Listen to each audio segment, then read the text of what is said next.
Royal author Katie Nicholl said the Duke and Duchess of Cambridge will give presents to the whole family, including Archie, too, and Lili, who was born in June.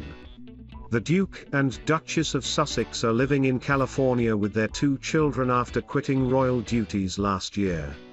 Brothers William and Harry have been at the center of an ongoing rift.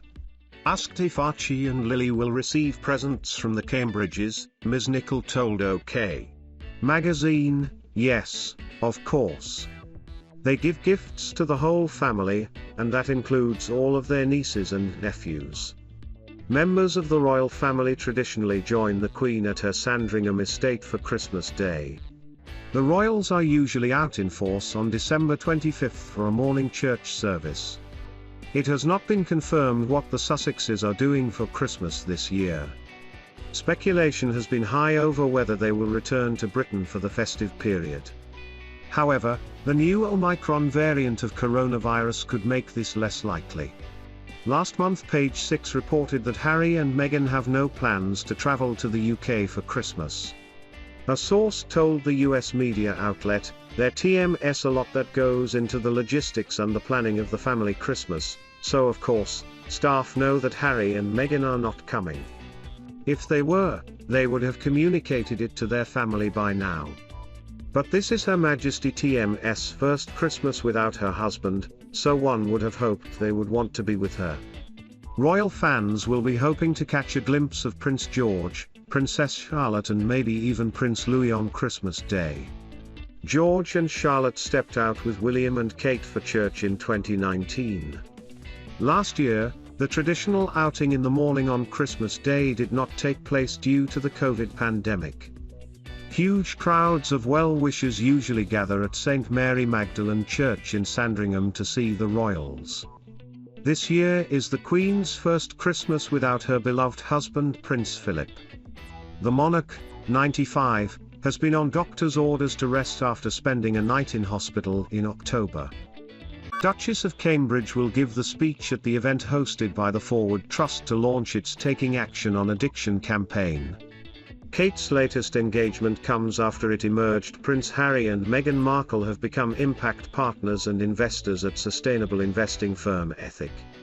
The Taking Action on Addiction campaign is led by the Forward Trust, of which Kate is patron, alongside a number of other charities. The campaign will work to raise awareness and improve understanding of addiction. During the event, Kate will meet people who have been helped by the Forward Trust.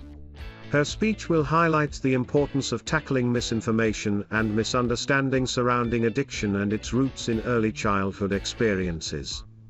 The event will be hosted by TV presenters Ant and Dec. It comes as the Duke and Duchess of Sussex, who quit royal duties last year for a new life in America, have become impact partners and investors introduced to tech-driven asset manager Ethic in their latest project. Meghan said, "From the world I come from, you don't talk about investing, right? You don't have the luxury to invest. That sounds so fancy." She added, "My husband has been saying for years, gosh, don't you wish there was a place where if your values were aligned like this, you could put your money to that same sort of thing." The company confirmed that Harry and Meghan had become investors in Ethic, and also have investments managed by the firm as well.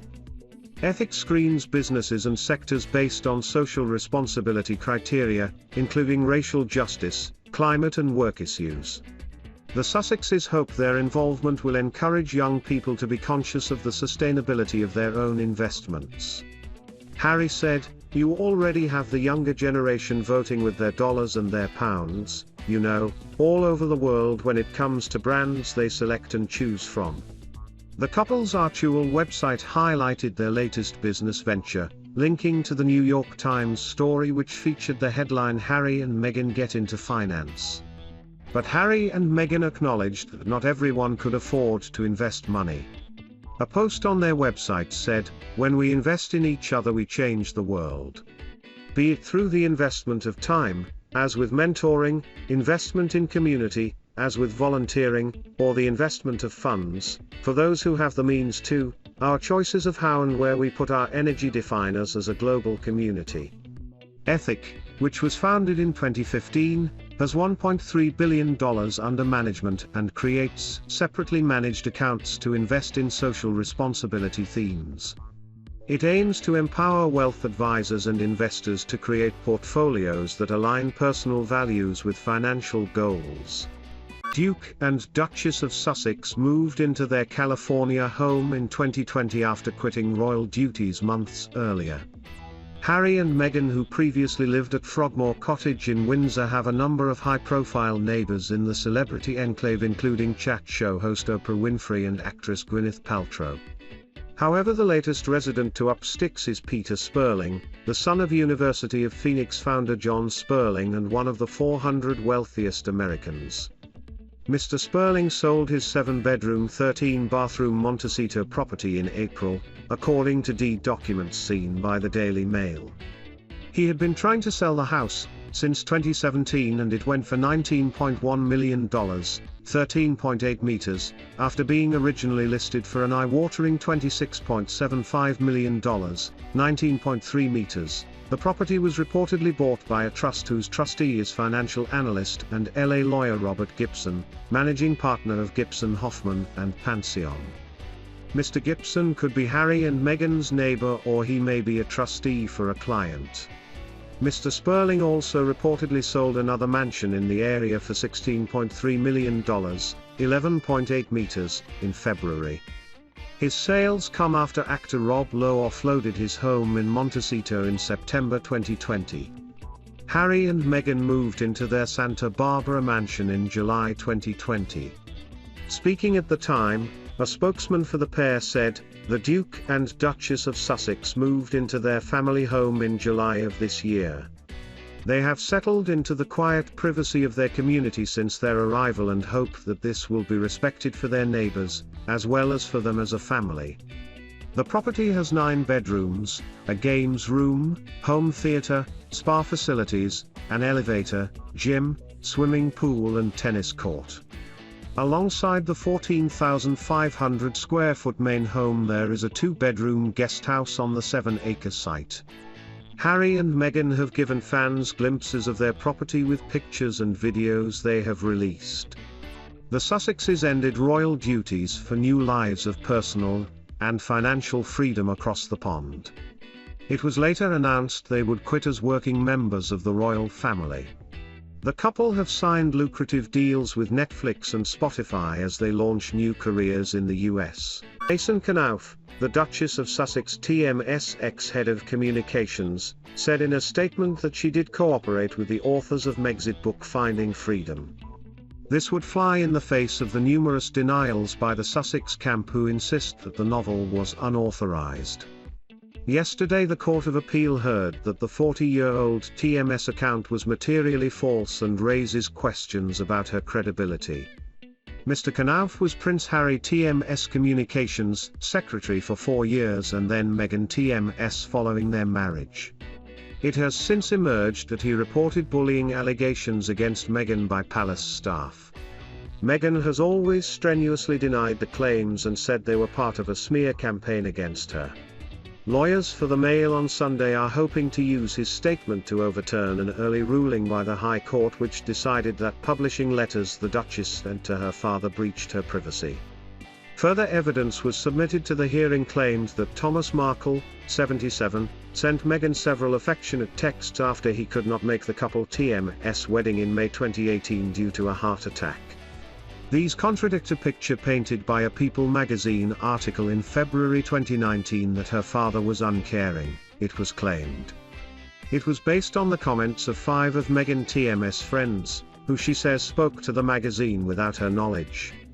The letters she sent to her father were published to show that some of the claims in the article were wrong, the paper claims. Andrew Caldecott QC, for the newspaper, also told the hearing that the letter was crafted specifically with possibility of public consumption in mind. And he claimed Mr. Knauf TMS statement will directly contradict her claims she never cooperated with Finding Freedom authors Omid Scobie and Carolyn Durand. Mr. Caldecott told the court, at about the same time the People article appeared, it is actually slightly earlier the claimant cooperated with the authors of the book, later entitled Finding Freedom, through her communications secretary Mr. Knauf in autumn and winter 2018. The claimant expressly denied any such cooperation in her pleaded case with one minor exception. That is now contradicted evidence of Mr. Knauf. Mr. Caldecott said, "The first point we make is this: we read the judgment as implicitly accepting the letter was crafted as an intimate communication for her father TM's eyes only. That is how the claimant TM's case was put before the judge both in writing and orally. That fundamental point turns out to be false on new evidence." He added, "The claimant TM's pleaded case can be seen to be materially false in important respect by reference to contemporaneous documents."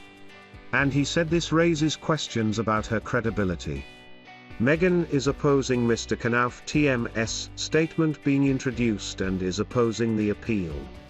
In a statement to the New York Times, the Duchess said, "It TM's an arduous process. At a certain point, no matter how difficult it is, you know the difference between right and wrong.